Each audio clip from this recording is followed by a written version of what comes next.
Começa agora o programa Prata da Casa, na sua Rádio Fiscar 95,3 FM.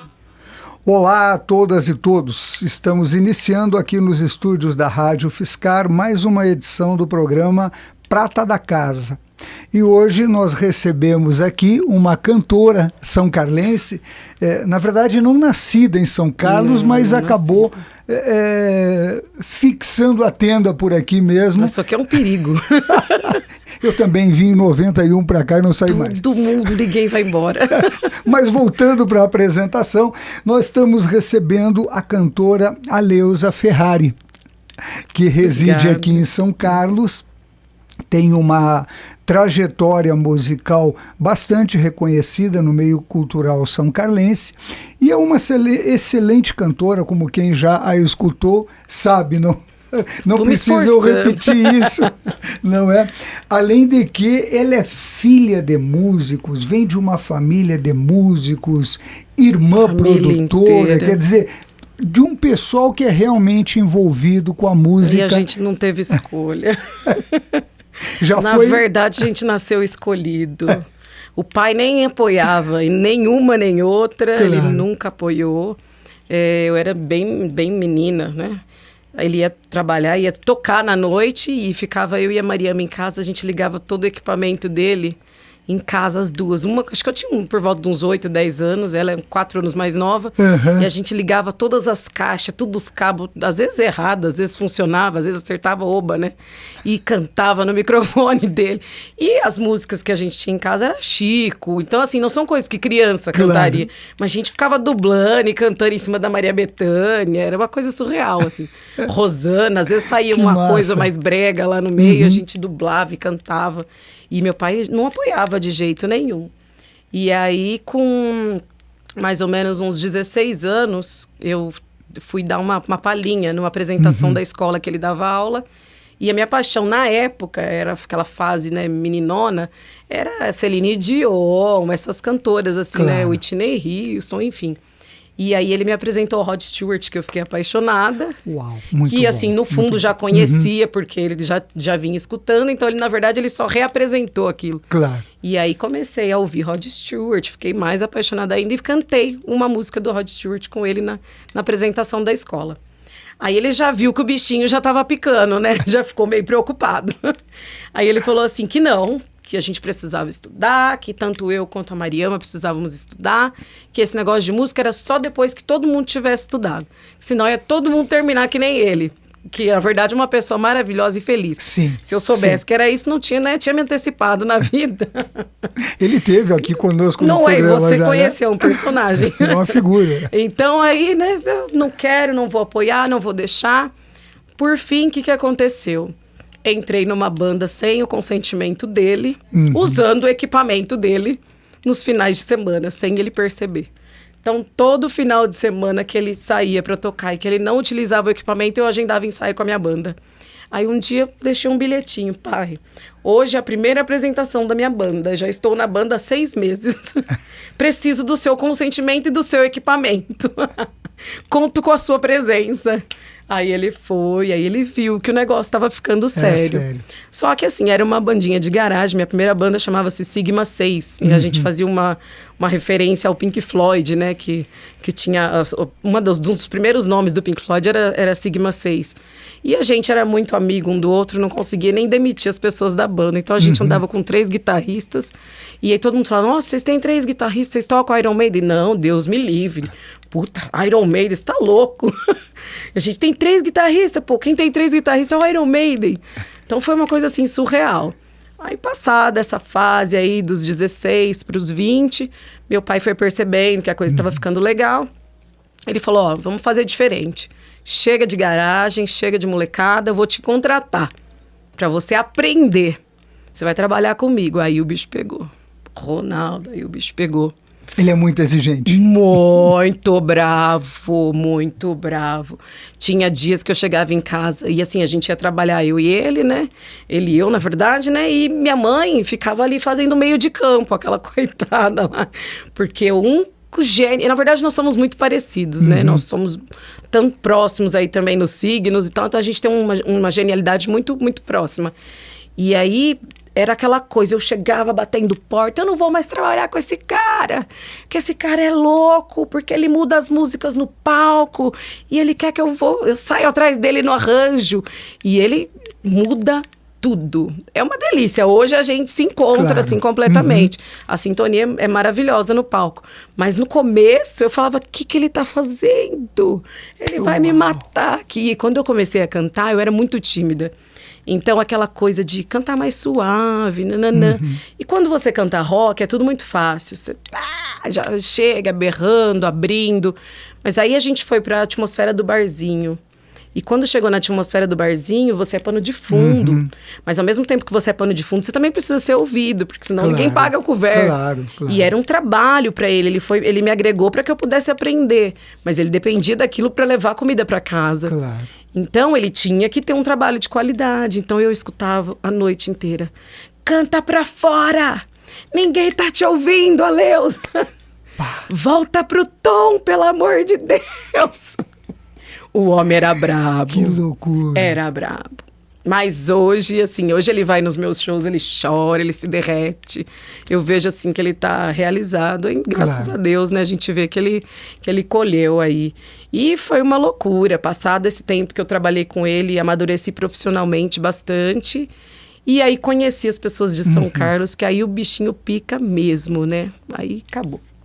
Aí não sei mais. Black Limousine foi uma das primeiras bandas daqui de São Carlos que eu dei canja, que era do Sgob, do Thiago Prioche, que era uma galera muito bacana, o Lucas na época.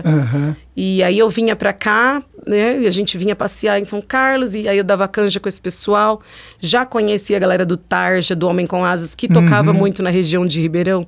E assim, as bandas de rock and roll de São Carlos são até hoje muito exaltadas naquela região. Não tem ninguém que faça um rock and roll como São Carlense faz. Isso é. E a gente ficava vislumbrada. Meu Deus, essa galera de São Carlos toca muito. Deve ser uma loucura essa cidade.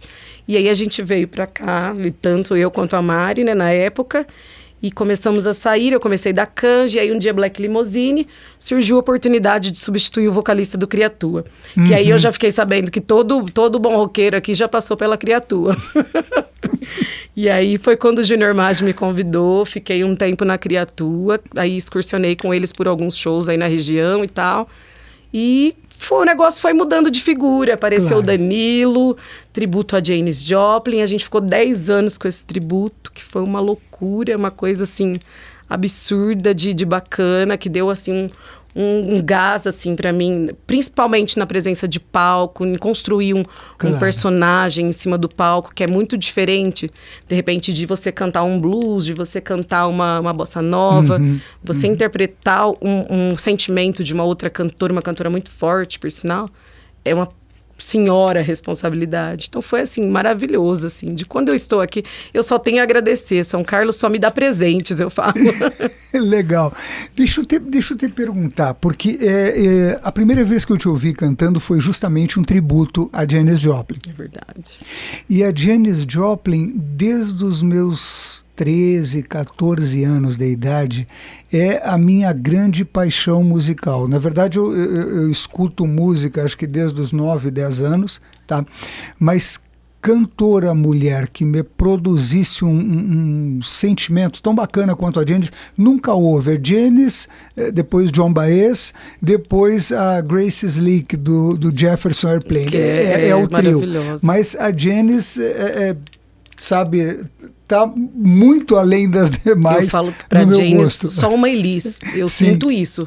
Sim. Uma Janis é só uma Elis, assim, são duas que despertam em mim o meu melhor e o meu pior, eu sempre falo isso. O meu melhor e o meu pior estão entre as duas. Quando eu quero extravasar, ou eu tenho a Janis ou eu tenho a Elis. Pode crer. Que são duas maravilhas. E eu detestava Janis Joplin. É mesmo, tia? A história do tributo a Janis Joplin é uma loucura. É isso que eu queria te perguntar, porque assim, eu realmente achei que foi um trabalho muito consistente. Tá. Eu fui assistir, falei com a Ana, com a minha companheira, com o pessoal que estava junto comigo, o meu filho, o João, estava junto, e eu digo, putz, me causou um impacto, porque é uma coisa assim, toda a minha referência, eu escuto Janis Joplin há 40 anos, tá? Quase 40 anos. Bueno, eu achei assim o show estupendo.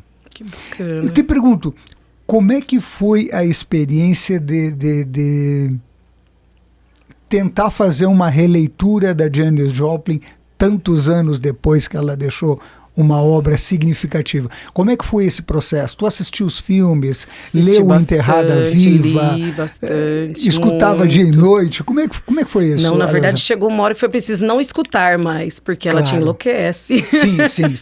Chega uma hora que fica uma coisa meio a gente fica meio, quem sou eu, assim, Claro. né? Mas foi bem louco. A história é que o Danilo me ligou.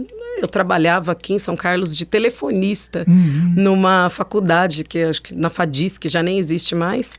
E aí um dia eu toco o telefone, oi, quem fala? Ó, Leuza, que é o Danilo. Eu falei, Danilo? O Danilo, Danilinho. Danilo, tudo bem, tudo bom. Então, tô te ligando. Danilinho, eu vendi a primeira guitarra para ele no Natal de 91. O pai Você dele é o culpado. o pai dele comprou uma guitarra para ele e um teclado para a irmã dele, se eu não me equivoco. Você é o culpado. E aí ele me ligou, mas ele foi muito ingênuo. Poxa, então, Leo, sabe o que eu queria? Queria te convidar para eu fazer um tributo a Janis, porque eu já vinha dando canjas em São Carlos. E aí, por ser mulher, o pessoal cobrava muito. Então eu falava, eu vou tirar uma Janis Joplin que todo mundo pede, porque toda hora que eu vou dar canja, eu sou mulher, eu tenho que ficar cantando, e todo mundo, você canta uma Janis. E eu não gostava, porque não conhecia a história, achava que gritava muito, que era aquela coisa... Eu via o diamante bruto, eu não via a coisa lapidada, eu vi o diamante bruto. E aí, vamos fazer, não sei o quê. Sabe por quê? Eu já vendi um tributo a Janis Joplin. Eu falei, como assim? E nesse primeiro show, a gente já vai gravar o DVD. Eu falei, como assim? Não, porque você não lembra. Aí ele falou, você não lembra que nós conversamos no bar? E aí você falou que topava? Eu falei, putz, eu falo tanta coisa no bar, cara. Claro. Como é que eu vou lembrar? Que eu falei, meu Deus. Aí eu falei, não, tá certo. Se eu falei, tá falado. Vamos fazer. E aí já marcou ensaio e tal. Nos 2 primeiros ensaios, eu morri de dor, de barriga, de nervoso. Porque eu falava, como é que eu vou carregar essa puta responsabilidade? Porque os fãs da Janis têm esse lance emocional com ela. Sim, hoje eu tenho isso, que é sim. muito forte. Então, não é que eles são exigentes. Ela os tornou exigentes. Sim. O padrão ficou elevado. Escutá-la torna a gente... O padrão fica elevado. Sabe? A expectativa que você vai escutar é muito grande. Então, eu falei, gente, eu não sou nem capaz de levar todo esse sentimento, toda essa emoção. Então, eu preciso adentrar nesse mundo, nessa atmosfera. E aí, comecei. Aí, pega documentário, leitura e coisa em inglês e traduz, porque tem coisa que a gente nem acha traduzido, e pesquisa, e lê, e com quem conviveu. Então, aí eu comecei a me envolver de verdade. Só que depois que eu entrei, era uma loucura. Aí chegou o dia de fazer o show mesmo. Eu lembro que era um sábado, a gente ia sair de van, porque foi em Novo Horizonte o primeiro show. E aí foi uma galera de São Carlos, tipo, a galera pesada que conhece mesmo, tava toda na van. E aí eu levantei da cama e eu ia fazer o show normalmente, né, com as minhas roupas e tal. E eu levantei de manhã assim e falei, poxa, eu preciso levar as pessoas para essa atmosfera, porque se eu não tiver nenhum caractere de Janis, ninguém vai entrar comigo nessa viagem. Às vezes precisa de uma coisinha tão pouca para que a pessoa se permita a invadir aquele espaço, aquela atmosfera de Janis Joplin mesmo. E aí foi que eu descobri a pluma e aquilo nunca mais saiu de mim. E a bata e aquilo todo. E aí quando você coloca aquilo, é uma coisa de louco, assim. Eu costumo falar, tem alguns shows que eu não consigo nem saber se sou eu ou se é uma força maior, porque a coisa fica tão grande, a emoção é tão grande. Já teve shows que eu me desmanchei em chorar, porque foi muito intenso, porque a emoção da música foi muito intensa. Então, assim, na verdade, foi uma coisa que foi construída nesses 10 anos. Tiveram diversos momentos nesses tributos. Então, assim, havia momentos em que determinadas músicas me emocionavam mais, havia momentos em que determinadas músicas menos, que eu queria mais aquelas, mas me envolvia mais, e aquilo, aí você chora em uma, você gargalha, em outra você curte, na outra. Então, assim, foram 10 anos conhecendo a Janis que foram maravilhosos. E sempre diferente, porque a gente não ensaiava. A gente, no máximo, ali combinava, repassar tom, acertar algum detalhe de alguma coisa que não funcionou, um final disso, daquilo, mas o negócio era todo espontâneo. Eles sempre me deixaram muito à vontade para criar, para construir em cima disso. Então, era sempre emocional, era sempre aquele sentimento, aquela coisa gigante, que era o que ela era, né? Sim, sim. Que era o que ela era. E aí essa paixão tomou conta, assim. Eu fiquei... Só que... Não, a tua expressão do diamante bruto é muito própria. O que eu tive acesso, músicas dificilmente teve alguma dela que eu não escutei.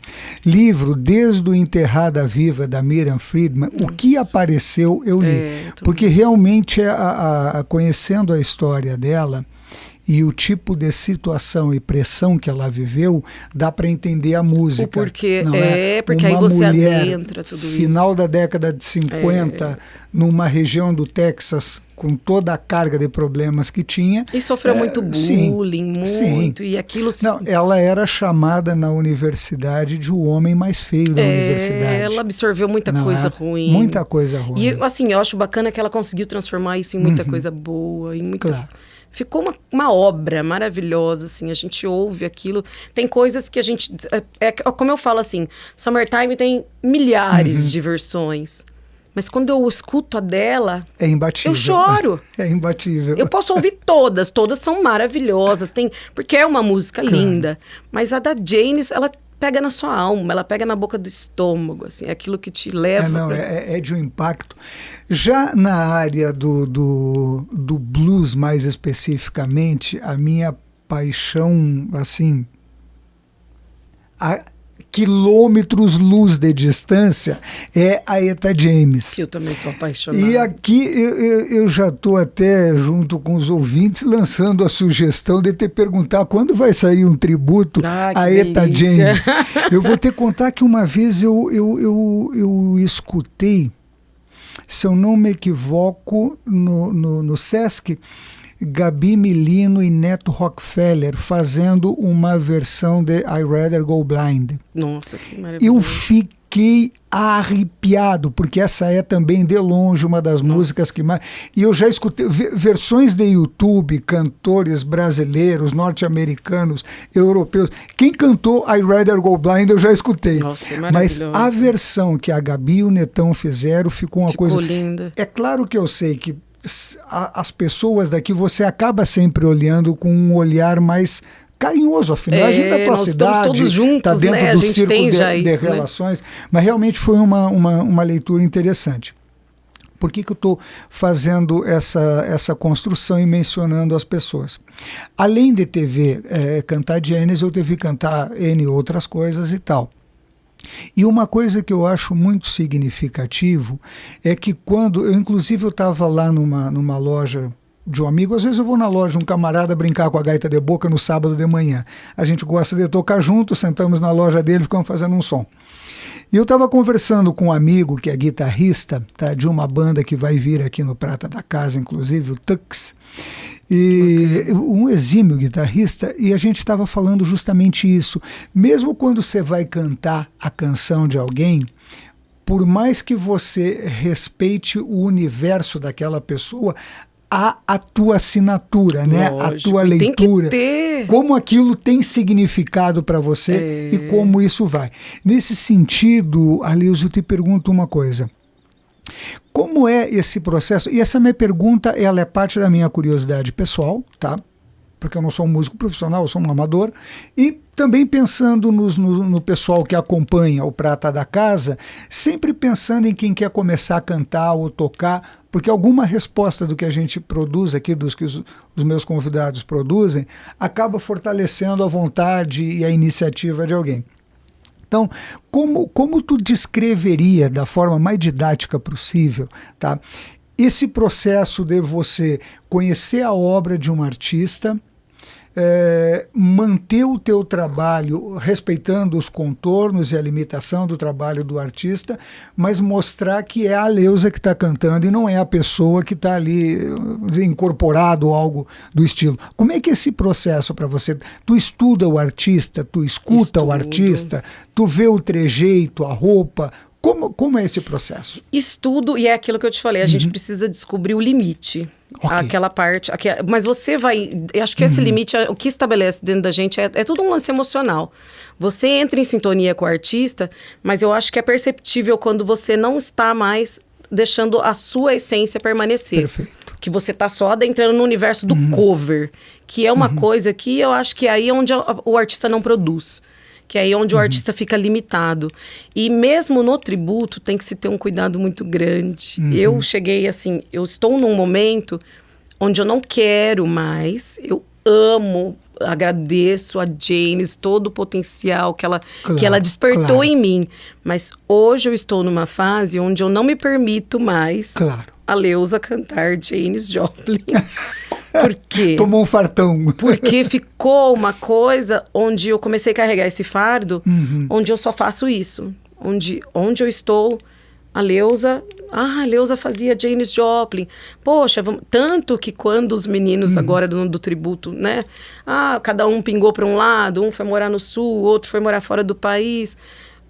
Inúmeras pessoas me ligaram, me mandaram mensagem no Facebook. Vamos montar um tributo, porque agora que os meninos partiram...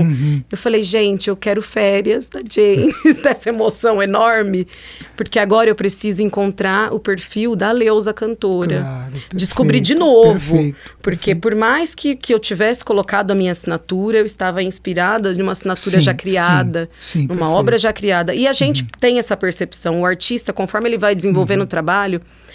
se ele estiver realmente envolvido, ele consegue estabelecer esse limite. Ele vai perceber onde é que termina o artista e onde é que começa o próprio, né? Claro. O meu lado. Então, assim, mas você precisa estar muito atento. É difícil. É um lance, assim, que eu acho que não existe didática para isso. Claro. Eu acho que é por isso que muitas bandas hoje a gente às vezes fala, nossa, poxa, eu ouvi tal banda, mas não sei, não me acrescentou nada. De repente, parece que não tem nada novo. Por quê? Porque a pessoa ainda não percebeu esse limite do que inspirou e do que ela queria realmente mostrar como trabalho final. É muito difícil. Eu acho que não tem nem didática que possa orientar alguém nesse sentido. É um lance que é você e o seu trabalho. Você percebe qual que vai ser o limite ali. Eu, para mim, hoje estabeleci um limite que Janis, por hora... Estamos de férias, estamos de mal. Em férias. Estamos de mal. Perfeito. Temporariamente de mal. Ao contrário da Eta James, que estamos nos descobrindo. Ótimo. Eu tô com um projeto novo, com uma banda nova agora. Chama Nuvens de Vênus, que é com o Gord, né, o Daniel Delello, que tocava baixo na Janis comigo, no tributo a Janis, com o Paulo Ágio na guitarra e o Rafael Sgobi na bateria. Perfeito. E a gente está fazendo um mix. Eu falei que é assim, que eu queria que chamasse Banda dos Meus Sonhos. Porque eu escolho o repertório e tudo que eu dou de sugestão, eles abraçam, assim, eu fico maluca. Então a gente toca Eta James, Aretha Franklin, a gente toca jazz, então tem Peggy Lee em versão de jazz com bolero. A gente está fazendo uma fusion music, assim. Eu não consegui ainda classificar o nosso som. Claro.